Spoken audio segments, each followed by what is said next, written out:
Alright, so I remember how much you guys enjoyed learning about the cell. So I figured I'd do you a favor and we're going to dive even deeper into talking about cellular processes. Photosynthesis. Hopefully when you hear that word you think of plants.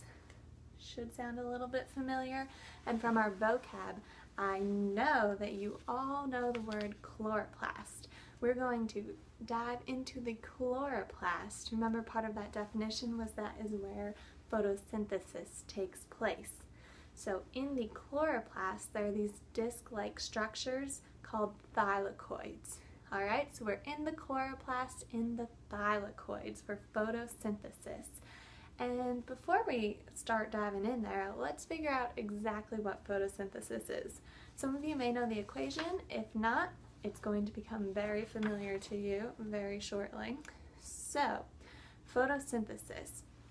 We know that plants need light, water, and carbon dioxide. So let's take a look at our equation here. We've got 6CO2, that's our carbon dioxide, plus 6H2O. H2O, that's our water, gives us our products of C6H12O6. That's glucose. So C6H12O6. You're going to want to have that memorized. That is glucose. Glucose is our first product, and also we have 6O2. So that's oxygen. You can switch these or switch these, just don't switch them around the other way. That's a different process. We'll get there later. But so we know we've got carbon dioxide and water on one side, giving us the products of glucose and oxygen. Hopefully glucose sounds a little bit familiar. Maybe you think of diabetes. When people have a high glucose, we say they have high blood sugar. So glucose, that's a sugar here. And that's something that plants use for energy. We're going to see that very shortly. But since that is a complicated chemical reaction, and we don't want to take too much time here, you know, this is just a 10 minutes, it's going to be straightforward. So we're going to focus on the light-dependent reaction of photosynthesis. Might give you the hint that there's also a light-independent, but light-dependent.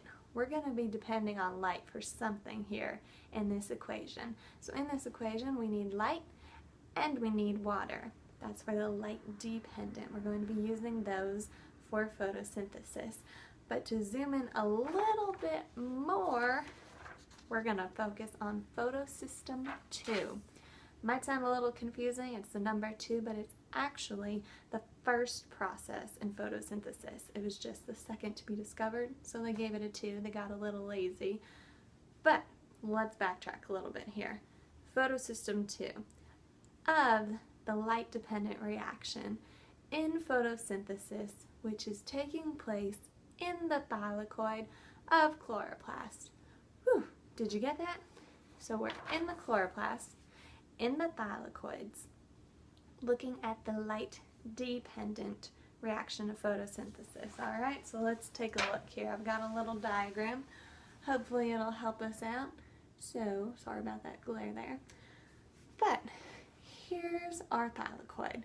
Alright, nice and green, because we know that this is where chlorophyll is. You know, it's absorbing those red and blue lights and reflecting off green. That's why a lot of plants look green. Good, you guys remember that. I'm sure you did. And so what are we saying we're going to need? Light and water. So we've got our sunlight there. We're going to come back to that in a minute. But let's add some water to this equation. Okay, so our formula for water is H2O. H2O. We're going to put an H2O molecule right there. When water hits the thylakoid, we know our body and plants' bodies are constantly going through chemical reactions. Same thing with plants. And this water molecule is going to split. So when you split H2O, what do you have? You've got H's and O's, so that's hydrogens and oxygens. We already have oxygen. We said that was a part of our products, right? We're going to have the products of glucose and oxygen. Well, here's our first product already.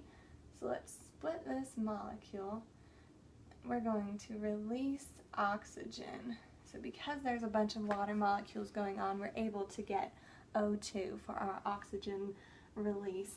But something else we're going to get from that water molecule splitting is an electron.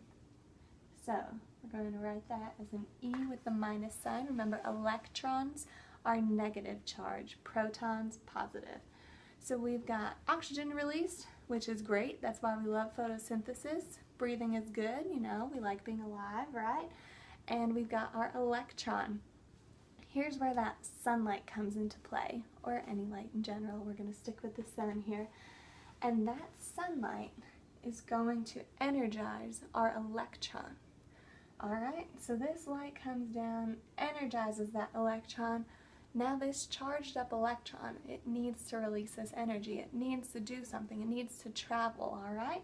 So what it's going to do is travel down the electron transport chain. So we're going to bring that up here, and the electron transport chain, the ETC as we call it, something you're definitely going to want to remember. We're going to see it later on in our photosynthesis processes also.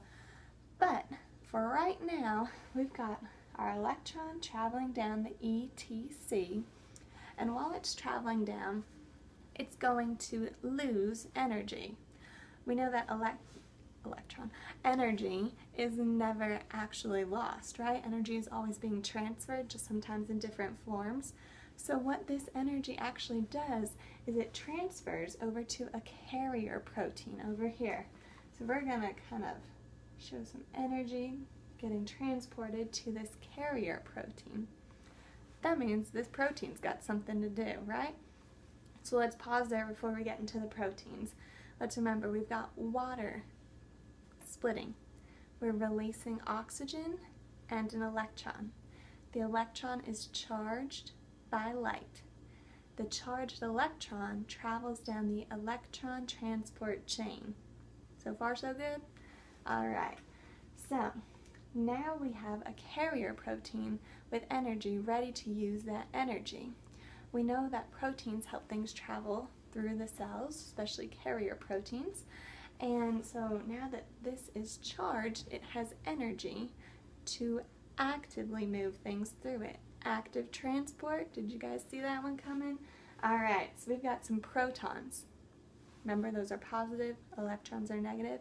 Protons are H+ molecules, are going to actively transport from outside of the cell into the cell. So this carrier protein is going to facilitate that active transport. And we say that it is active because it's going from a low gradient to high gradient of protons. So we've got a low gradient, just a small number of protons out here, and a higher gradient of protons in the cell. Low to high, that's going to take energy. That's why this protein needed energy to transport protons. Alright, so now we've got our high concentration of protons inside the cell, and that's giving us a very positive concentration inside our cell. We've got a lot of these hydrogen ions, right? So what that means when we have this high positive charge is that these protons, they want to release some of this energy.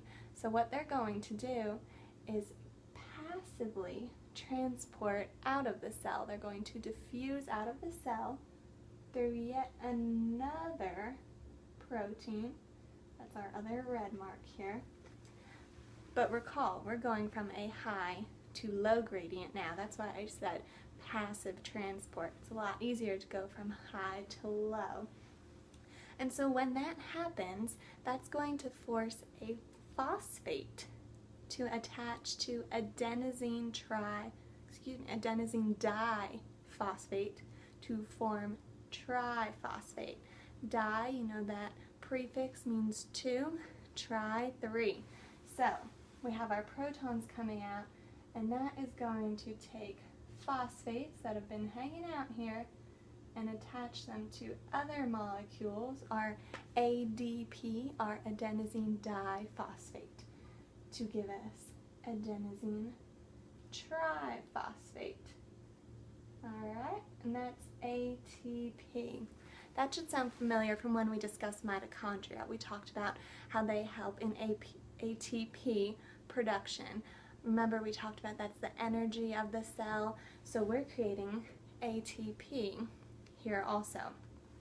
Let's stop and review. I know that was a lot of things at one time. So we've got our hydrogen, protons, going through active transport into the cell, low to high concentration. Now that we've got a very positive concentration in here, these protons are going to want to diffuse down the gradient to go from high to low concentration. Once they do that, once they release out of the cell, that forces nearby phosphate to attach to adenosine diphosphate. So we're going to add a P to an ADP, and that gives us adenosine triphosphate. That ATP is going to carry on into another process of photosynthesis, but I think we've covered enough for right now. Let's just do one more big review. Water molecule splits. Oxygen, electron.